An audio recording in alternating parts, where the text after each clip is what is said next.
Apocalypse chapitre 1 verset 3. Heureux celui qui lit et ceux qui entendent les paroles de la prophétie et qui gardent les choses qui y sont écrites, car le temps est proche. Amen à la parole de Dieu. À l'heure où beaucoup de personnes courent après le bonheur, mais un bonheur souvent éphémère, la Bible nous encourage à lire la parole de Dieu. Et Jésus peut te donner aujourd'hui, non pas comme le monde donne d'une façon éphémère et passager, mais Dieu peut vraiment te rendre heureux par la lecture de sa parole. Parce que la parole est vivante et la parole parle. Heureux celui qui lit. Malheureusement aujourd'hui, beaucoup de personnes ne veulent plus lire la parole de Dieu. J'aimais bien ce frère prédicateur un jour qui disait dans sa prédication, « Si la Bible pouvait parler, que dirait-elle de toi? Si la Bible que tu possèdes chez toi pouvait parler, que dirait-elle? Est-ce qu'elle dirait qu'elle est enfermée dans un tiroir et qu'elle ne sort jamais? Est-ce qu'elle dirait qu'elle est dans un endroit plein de poussière?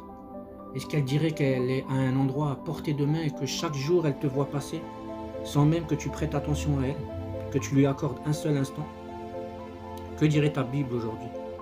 Et si tu n'as pas de Bible à la maison, je t'encourage vivement à en acheter une dans ces temps de la fin, car vraiment, la Bible pourra sauver ton âme, car c'est plus qu'un livre, c'est la parole de Dieu.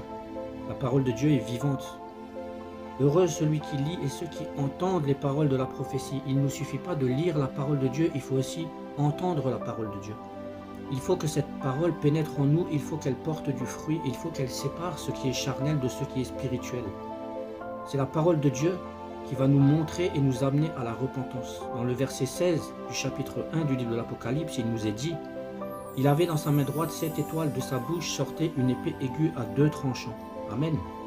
De la bouche de Jésus sort une épée aiguë à 2 tranchants. Pourquoi de sa bouche? Parce que Jésus est venu ramener la parole de Dieu. Et quand cette parole rentre en nous, elle doit séparer ce qui est charnel de ce qui est spirituel.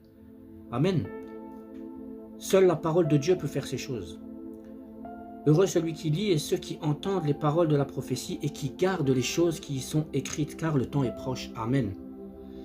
La Bible nous dit aussi que nous devons garder, nous devons lire la parole de Dieu, l'entendre, et nous devons aussi la garder. Dans le chapitre 22 du livre de l'Apocalypse, il nous est dit de ne pas ajouter ou retrancher quelque chose à la parole de Dieu. Malheureusement, aujourd'hui, les hommes veulent souvent prêcher un évangile qui ne vient pas de Dieu. Les hommes veulent prêcher un évangile de prospérité et tout un tas de fausses doctrines, mais est-ce que cela vient vraiment de Dieu? La Bible nous encourage à examiner pour savoir ce qui vient de Dieu. Alors soyez tous bénis dans le nom du Seigneur Jésus et lisez vos Bibles aujourd'hui dans ces derniers temps. Amen.